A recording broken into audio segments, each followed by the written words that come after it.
Assalamualaikum warahmatullahi wabarakatuh. Perkenalkan, nama saya Dian Yudiana Senjaya.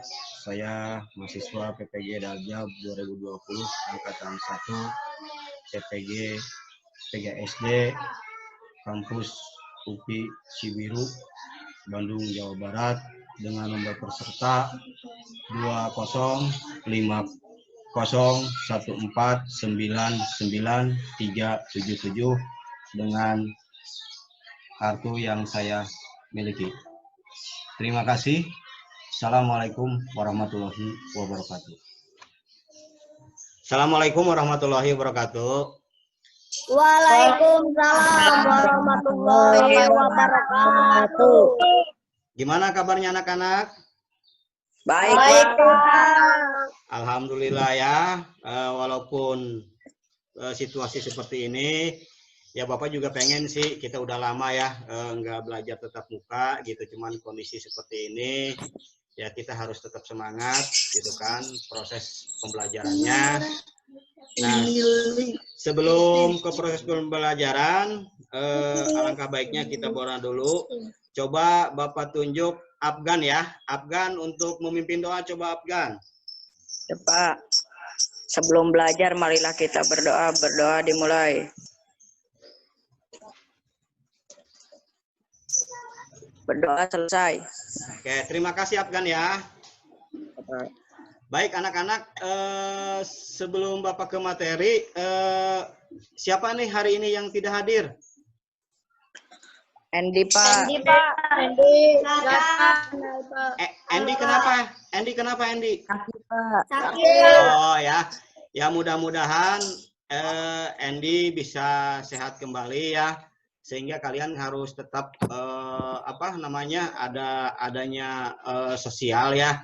Jadi kalau misalnya Andy 2 hari tidak masuk, kalian bisa menengoknya gitu kan, karena terus terang aja kita kan namanya teman, berarti harus ada persatuan dan kesatuannya ya gitu kan.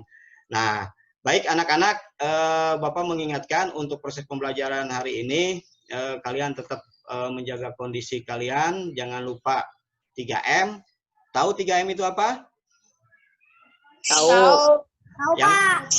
Yang pertama apa? Memakai masker. Yang kedua? Mencuci tangan. Yang ketiga? Menjaga jarak. Alhamdulillah ya, kalian pintar. Nah, dalam pembelajaran ini dengan melalui Zoom meeting ini ya, aturan yang harus kalian ketahui bahwa setiap teman kalian yang berbicara berarti mute-nya itu diaktifkan atau di-on-kan ya. Kalau misalnya Bapak ngasih pertanyaan, kalian itunya di-on-kan ya, mikrofonnya ya.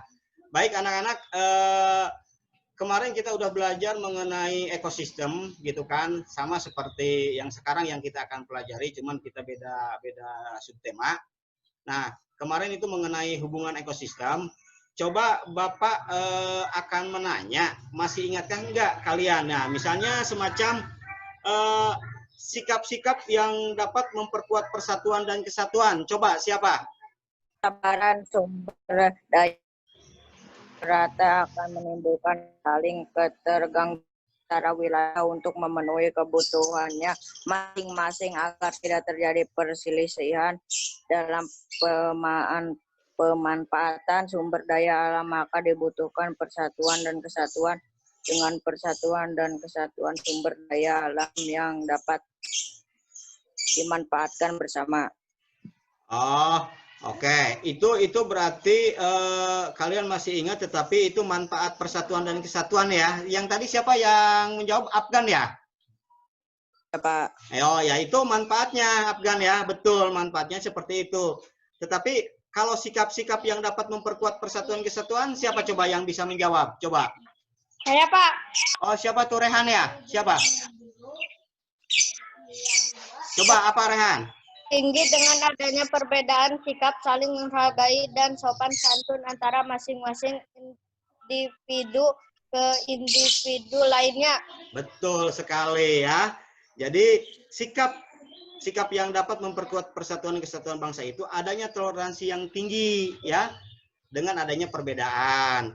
sikap saling menghargai dan sopan santun antara masing-masing individu ke individu lainnya. Misalnya tadi juga Bapak kan udah bilang, kalau misalnya teman kita ada yang sakit, ya bagaimana caranya kita supaya bisa adanya persatuan, adanya kebersamaan di situ ya. Nah, satu lagi coba, masih di pelajaran yang kemarin. Bagaimana pengaruh letak geografis Indonesia dengan kehidupan masyarakat yang agraris? Coba siapa ya yang bisa itu Bapak tunjuk aja. Bayu, coba Bayu. Indonesia merupakan negara yang letaknya geografis. Hal ini menguntungkan bagi negara agraris, negara yang sebagian besar penduduknya bekerja sebagai petani. Karena iklim yang dipengaruhi oleh letak Indonesia ini menjadikan Indonesia hanya memiliki 2 musim saja, yang tempatnya sangat baik untuk dijadikan tempat bercocok tanam bagi petani. Betul sekali ya.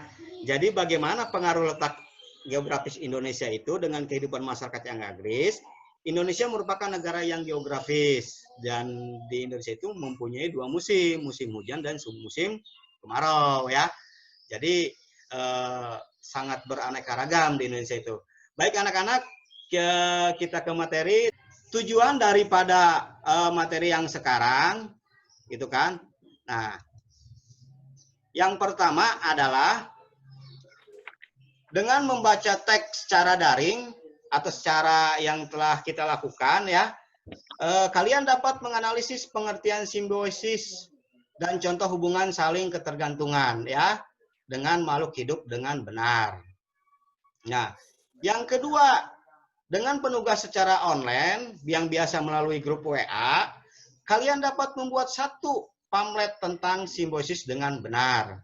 Dan yang ketiga, dengan membaca teks secara daring melalui grup WA, gitu kan, peserta didik dapat mengidentifikasikan 5 fakta peta simbiosis ya. Nah, dan yang keempat, kalian harus bisa menuliskan 5 informasi peta non-fiksi dengan benar ya. Dan yang kelima, kalian harus bisa menulis 1 non-fiksi tentang contoh hubungan simbiosis pada makhluk hidup dengan benar ya. Nah, ini tujuan yang akan kita peroleh dalam materi ini, gitu kan. Nah, minggu kemarin atau hari kemarin Bapak udah mengirimkan yang namanya LKPD, lembar kerja peserta didik ya. Nah, coba Bapak akan mengenai LKPD ya. Nah ini. Nah, ini ada kolom pengamatan mengenai simbiosis mutualisme, simbiosis komensalisme, dan simbiosis paratisme. Nah, coba Bapak akan tanya ke Afgan. Afgan, coba apa sih yang disebut dengan atau yang telah Afgan kerjakan? Coba Afgan. Hubungan 2 makhluk hidup, yang satu diuntungkan dan yang satu tidak dirugikan. Pohon anggrek yang tumbuh di pohon mangga. Betul ya. Jadi itu yang namanya simbiosis komensalisme ya. Nah, coba siapa lagi nih? Simbiosis paratisme. Siapa yang bisa? Saya, Pak. Oh iya, coba kamu. Hubungan 2 makhluk hidup, yang satu diuntungkan dan yang satu dirugikan. Contohnya parasit yang tumbuh di pohon mangga. Betul ya. Jadi simbiosis paratisme hubungan antara 2 makhluk atau hubungan antara 2 makhluk hidup yang satu diuntungkan, yang satu dirugikan, betul. Nah, satu lagi simbiosis mutualisme. Siapa nih? Yang itu coba siapa nih? Bayu, coba. Saya, Pak. Iya. Hubungan 2 makhluk yang saling menguntungkan, kumbang yang ngisap bunga.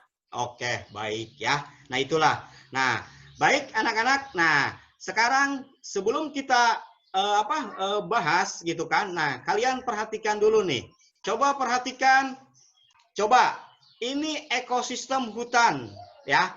Di dalam hutan itu ada apa aja coba? Ada pohon. Nah, betul, ada pohon. Terus pohon apa aja? Coba. Misalnya di tempat kalian nih, pohon apa aja coba? Pohon pisang. Betul. Alia, coba. Kamu tahu nggak di dalam hutan itu ada pohon apa aja? Atau ada kehidupan apa aja? Coba, yang tahu. Coba, ada binatang apa aja itu di hutan itu? Ada monyet, Betul. Terus ada apa lagi? gajah, Terus? burung. Burung ya. Nah, coba kalian. Nah, ini ekosistem hutan ya. Nah, ini coba ekosistem sungai. Di sungai itu ada apa aja sih kehidupannya coba? Ikan. Terus? Air. Itu betul, air udah jelas karena di sungai ya. Coba apa lagi? Nah, kita bahas satu persatu ya. Nah, kalau misalnya kalian tadi perhatikan gambar satu gitu kan mengenai ekosistem hutan, itu di situ di tumbuhannya itu ada yang namanya pinus ya, pohon pinus, pohon jati, pohon anggrek, pohon mahoni dan lain-lain. Sedangkan hewannya itu ada yang tadi Afgan bilang ada monyet, ada gajah, ada kupu-kupu, macan, burung dan sebagainya ya. Nah, itulah yang ada ekosistem yang ada di hutan. Nah, sekarang yang kedua sesuai dengan gambar. Nah, ini. Nah, ya. Nah, jadi yang namanya apa? Yang namanya ekosistem yang tadi bilang bahwa di situ tuh di sungai itu ada yang namanya eceng gondok, lumut ya. Hewannya biasa yang tadi bilang ada ikan, udang, gitu kan. Fitoplankton gitu kan. Nah, banyak lagi gitu kan. Nah, itu tentang ekosistem hewan gitu kan. Nah, coba. Nah, sekarang kita lanjut. Nah, apa sih yang disebut dengan ekosistem itu? Siapa yang tahu? Nah, ada yang tahu? Nah, baik. Kalau itu Bapak beri penjelasan. Kalau ekosistem adalah kesatuan fungsional antara makhluk hidup dengan lingkungan yang di dalamnya terdapat hubungan dan interaksi sangat erat saling mempengaruhi ya. Jadi yang tadi kalian sebutkan baik itu di LKPD yang telah kalian kerjakan ya. Nah, itu di situ ada ekosistem. Jadi ada saling keterkaitan antara satu dengan yang lainnya yang bisa saling mempengaruhi. Yaitulah ekosistem. Nah, termasuk tadi yang di ekosistem hutan, sekarang kan ada yang namanya pohon, ada yang namanya hewan. Nah, di situ ada saling keterkaitan antara satu dengan yang lainnya, ya. Paham? Nah, oke. Nah, coba kalian perhatikan. Nah, ini ya. Jadi semua makhluk hidup yang ada di dunia itu saling mengisi antara satu dengan yang lainnya. Manusia memerlukan tumbuhan dan hewan juga memerlukan manusia. Jadi antara manusia, hewan, tumbuhan itu saling keterkaitan, saling membutuhkan antara satu dengan yang lainnya. Nah, makhluk hidup juga membutuhkan tanah, udara, air, matahari untuk mendukung kehidupannya. Nah, apalagi di sekeliling kita itu banyak, ada yang namanya hewan ya, ada yang namanya tumbuhan, ada yang namanya misalnya semacam mungkin kalian hewannya itu dengan adanya ular, burung dan sebagainya gitu kan. Nah, terdapat berbagai jenis ekosistem, baik ekosistem air maupun darat. Di dalam ekosistem terjadi interaksi antara hubungan yang saling membutuhkan antara makhluk hidup dan makhluk hidup dengan komponen tak hidup ya. Nah, coba Bapak tanya, di sekitar kalian, di tempat tinggal kalian itu ada apa aja? Binatang apa aja? Misalnya, coba Bayu. Ayam. Betul. Apalagi? Kucing. Kucing. Coba, siapa lagi? Apa Rehan? Coba. Anjing. Anjing ya. Nah itu ya. Nah coba kalian perhatikan nih. Inilah disebut dengan rantai makanan atau ekosistem yang saling berhubungan ya. Nah ini. Nah di sini coba kalian perhatikan. Udah nampak belum gambarnya? Udah. Nah ini ya. Ini ada yang pertama kita disebut dengan produsen. Di sini ada yang namanya rumput. Rumput itu membutuhkan air sama matahari. Karena apa? Untuk penyuburan dia atau untuk pertumbuhannya rumput tersebut ya. Kalau misalnya musim kering pasti rumput juga akan kering gitu kan, karena diserap oleh tidak adanya yang namanya mengandung air itu kan untuk kesuburan ya. Terus kalian perhatikan juga. Nah, biasanya rumput itu kan dimakan oleh belalang atau serangga ya, belalang ini ya. Ini disebut dengan konsumen 1. Nah, belalang juga pasti akan dimakan oleh yang namanya katak. Tahu katak? Apa coba katak itu? Kodok. Kodok. Katak juga pasti akan dimakan oleh ular. Ya, ketergantungan itu gitu kan, saling membunuh di sini. Ya. Nah, ular pasti akan dimakan oleh elang. Nah, di sini juga ada pengurainya yaitu jamur, ya. Jadi kalian harus paham mengenai ekosistem yang ada di sekitar kalian. Jadi misalnya kalian di samping rumah itu ada rumput, rumput pasti membutuhkan yang namanya cahaya matahari, membutuhkan yang namanya apa? Air gitu kan. Terus pasti kalau kita tidak dengan pengobatan segala macam ya mungkin akan dimakan oleh belalang gitu kan. Nah itu, nah belalang juga pasti akan dimakan oleh katak. Nah itulah disebut dengan rantai makanan. Nah, ya di sini kan gitu ya. Makanya selain ketergantungan makhluk hidup melalui rantai makanan, banyak makanan hidup lain yang berhubungan dengan cara yang khas. Hubungan dua makhluk yang berbeda dan sangat erat kaitannya disebut simbiosis. Nah, makanya nih yang tadi LKPD kita udah dibahas tadi ya. Seharinya kan Bapak ngasih link untuk mengenai simbiosis atau komponen simbiosis ya gitu kan. Nah, makanya hubungan dua makhluk hidup ya yang berbeda dan sangat erat kaitannya itu disebut dengan simbiosis ya. Nah, simbiosis itu ada 3. Yang pertama simbiosis mutualisme, yang kedua simbiosis paratisme, dan yang ketiga simbiosis komensalisme. Nah, itu ya. Nah, jadi kalian harus tahu mengenai ekosistem itu. Jadi kalian nggak mungkin hidup sendiri. Pasti setidaknya kalian juga ada keterkaitan hubungan dengan makhluk hidup yang ada di lingkungan kalian sendiri gitu kan. Nah, kalau misalnya kalian akan memusnahkan ya berarti kalian itu punya sifat yang sangat jelek sekali gitu kan. Nah, itu ya. Nah, ini ya. Jadi mutualisme hubungan antara dua makhluk hidup yang saling menguntungkan. Contohnya lebah dan bunga. Kenapa lebah dan bunga? Karena lebah mendapatkan makanannya, sedangkan bunga itu terbantu proses penyerbukannya. Jadi yang namanya bunga itu diserbukan oleh yang namanya lebah, ya. Itu. Yang kedua, komensalisme, hubungan antara dua makhluk hidup, yang satu diuntungkan, yang satu tidak dirugikan. Contohnya kalau misalnya tadi di ekosistem laut, misalnya hiu dan remora. Kenapa?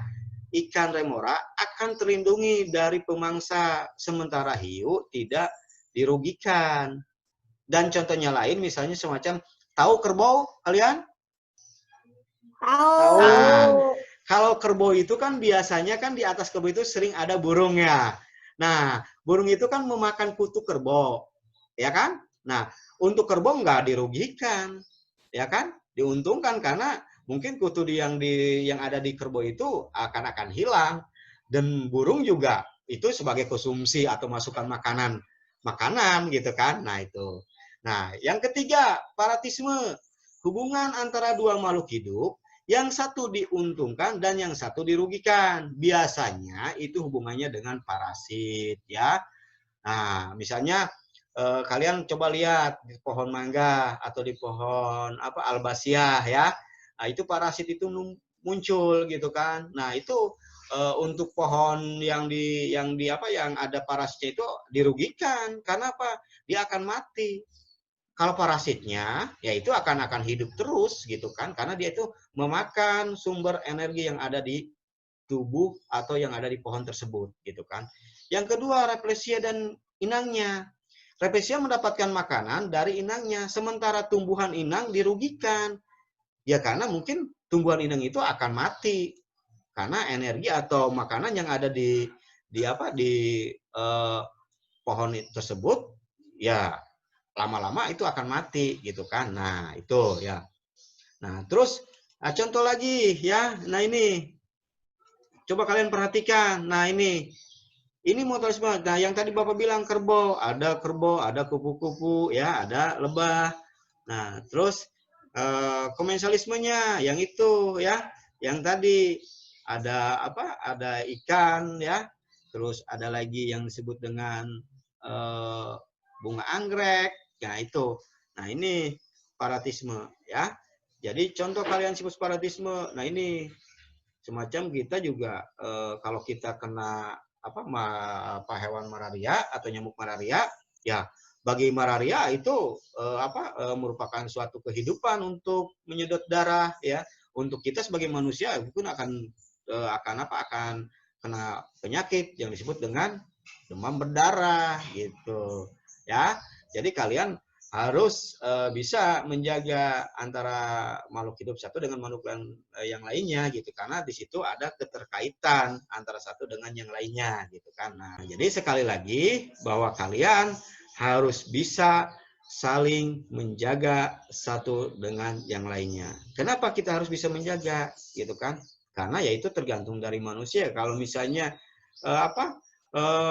pohon yang ada di hutan kalian tebang, ya otomatis gitu kan ada beberapa efek yang akan kelangsungan hidup di dalam hutan gitu kan. Ya mungkin hewan-hewan yang yang di dalam hutan mungkin itu akan mulai masuk ke kehidupan kalian atau tempat tinggal kalian gitu kan. Jadi kita di situ harus ada yang namanya satu kesatuan. Jadi jangan sampai kalian dalam artian tidak bisa menjaga lingkungan kalian, ya. Paham? Paham. Paham. Oke. Nah, sampai di sini. Nah, ada pertanyaan nggak? Ada. Oh, ya, siapa? Saya, Pak. Apa saja kegiatan manusia yang dapat mengganggu keseimbangan ekosistem? Nah, jadi yang dapat mengganggu ke itu ekosistem itu tergantung dari kalian, ya. Kalau misalnya kalian terkena sembarangan tidak menjaga lingkungan, itu akan dampak, ya. Nah, seperti itu. Paham, Afgan? Paham, Pak. Oke, siapa lagi? Saya, Pak. Oh iya, siapa? Rehan, ayo coba Rehan, apa? Apa sajakah faktor-faktor yang mengaruhi keseimbangan ekosistem? Nah, faktor-faktor yang akan mempengaruhi masalah ekosistem, yang pertama adalah tetap gitu kan lingkungan yang kalian peroleh ya. Nah, di situ kalau misalnya kalian tidak bisa menjaga yang tadi Bapak bilang di Afgan, nah ini ada satu keterkaitan antara satu dengan yang lainnya ya. Nah, kalau misalnya kalian faktor-faktor tersebut tidak dijaga, misalnya tidak bisa melindungi hewan, tumbuhan, ya otomatis dalam suatu proses kehidupan juga kalian tidak bisa gitu kan sewenang-wenang seperti itu. Paham? Paham, Pak. Oke, siapa lagi? Ada lagi? Alia, Pak. Oh iya, coba Alia apa Alia? Ah ini cewek nih. Siapa apa lagi Alia? Mengapa manusia mempunyai andil besar terhadap keseimbangan ekosistem? Nah, betul ya. Jadi kalau misalnya kita sebagai manusia tidak mempunyai adil dalam suatu ekosistem yang tadi udah Bapak terangkan, itu efeknya sangat besar sekali gitu kan. Karena dalam di dunia ini justru manusialah yang punya efek yang paling besar gitu kan. Yang tadi dari pertanyaan Afgan, Rehan itu ada kaitannya Alia gitu ya.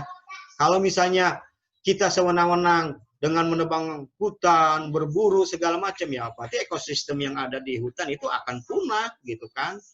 Nah, akan menimbulkan berbagai efek terhadap kita yang ada di dunia ini gitu kan. Misalnya yang tadi Bapak bilang bahwa kalau misalnya masyarakatnya itu udah menebang pohon sembarangan gitu kan, udah memburu hewan sembarangan gitu kan, ya otomatis gitu kan kendalanya itu pasti ada. Yang pertama mungkin akan punahnya kehidupan yang ada di hutan.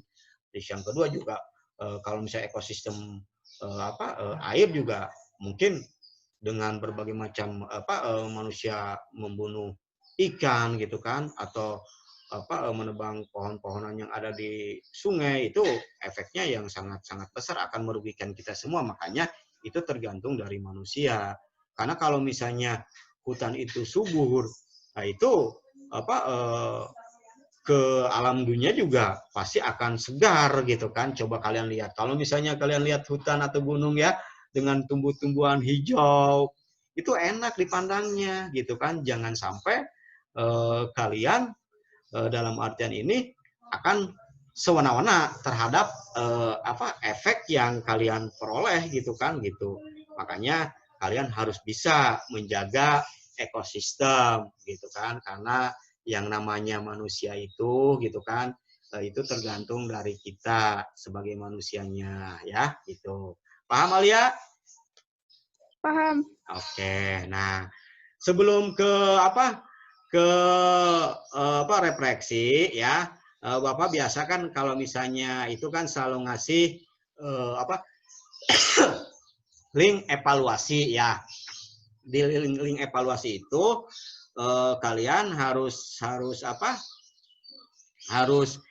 bisa gitu kan, gitu untuk kalian kerjakan. Nah, ini soal-soal link ini gitu kan. Nah, ini Bapak ngasih 5 soal ya. 5 soal. Seperti ini ya. Tuliskan proses makan dan dimakan yang tadi Bapak terangkan. Yang kedua, apakah perbedaan antara ketiga jenis simbiosis yang kamu ketahui? Kelihatan nggak di layar kalian? Kelihatan. Oke. Kelihatan. Dan yang ketiga, sebutkan beberapa contoh simbiosis yang terjadi di ekosistem. Nah, yang ke ini tag di atas termasuk jenis apa ya. Dan kalian kan tadi udah membuat yang namanya pamflet, semacam disuruh oleh Bapak di LKPD yang tadi ya gitu. Nah ini linknya ya.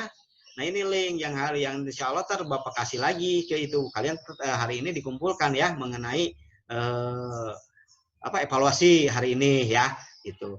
Baik anak-anak, coba kalau tidak ada pertanyaan lagi, coba kalian bisa nggak refleksi? Coba, siapa yang bisa refleksi ini?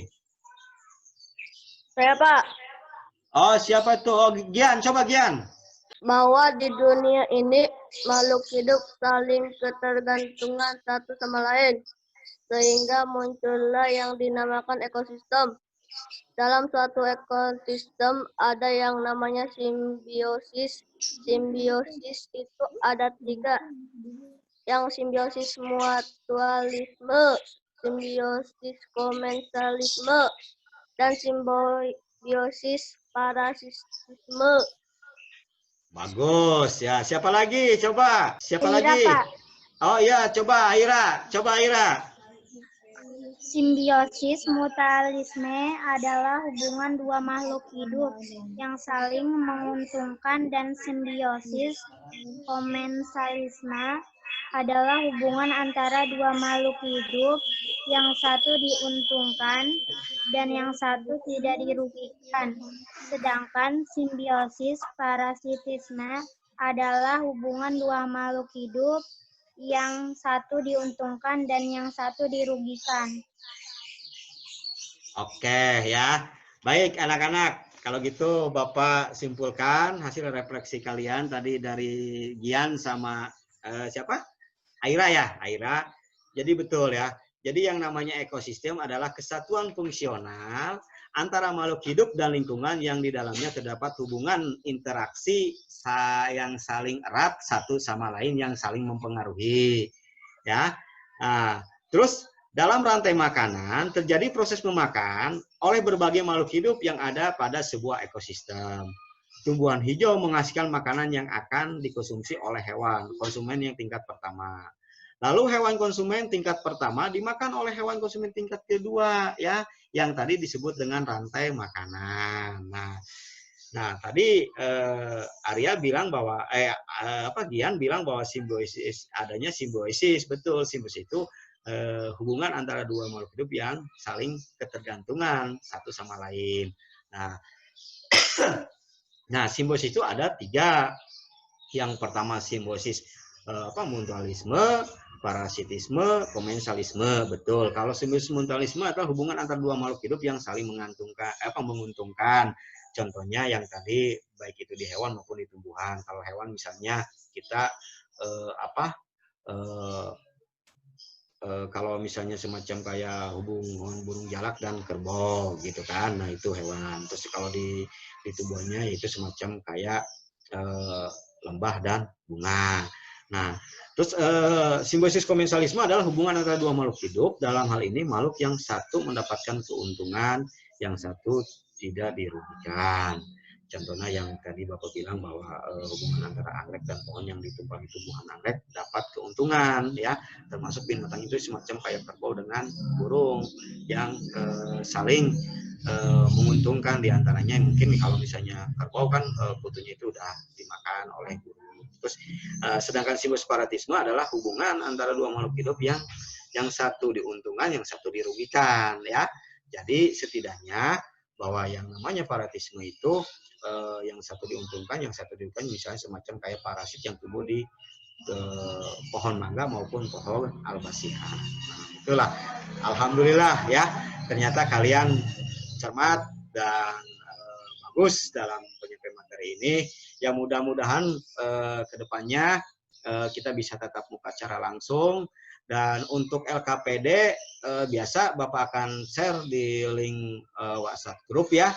Untuk LKPD untuk pembelajaran besok, yaitu mengenai ekosistem juga sama gitu kan, tetapi itu akan lebih ke masalah hubungan yang lainnya gitu kan. Nah itu terus yang tadi Bapak bilang bahwa untuk evaluasi kalian silahkan kerja, dan linknya udah dikirim lewat grup barusan sama Bapak ya di grup WA. Terus Bapak mengingatkan nih ke kalian ya, jaga kesehatan dengan kondisi seperti ini, pandemi ini, tapi jangan sampai menyurutkan kalian untuk belajar ya. Gitu, jangan lupa kalau keluar rumah kita harus pakai masker, cuci tangan gitu kan, sama jaga jarak gitu kan. Dan tolong bilang sama orang tua kalian perlu bimbingan, perlu apa, karena ya semacam hal ini ya, kalau misalnya kalian tidak dibimbing sama orang tua, ya mohon maaf gitu kan, nanti kalian cuma hanya bisanya main-main aja gitu kan. Setidaknya ada kerjasama antar kalian dengan orang tua ya gitu. Mungkin itu aja yang bisa Bapak sampaikan materi hari ini. Bapak mohon maaf kalau seandainya dalam hal penyampaian mungkin memiliki masih kurang. Terus yang kedua nih, untuk supaya kita materi ini baik gitu kan, ada itunya. Coba tadi Bapak pimpin doakan tadi sama Afgan ya. Sekarang coba sama Gian. Gian ya. Gian memimpin doa setelah belajar ya. Coba Gian ya. Ya Pak, setelah belajar kita berdoa mulai. Selesai. Alhamdulillah ya. Hari ini kita selesai. Mudah-mudahan kalian tetap semangat dan kita ketemu lagi gitu kan di pelajaran berikutnya. Ditutup billahi taufiq wal hidayah. Assalamualaikum warahmatullahi wabarakatuh. Waalaikumsalam warahmatullahi wabarakatuh.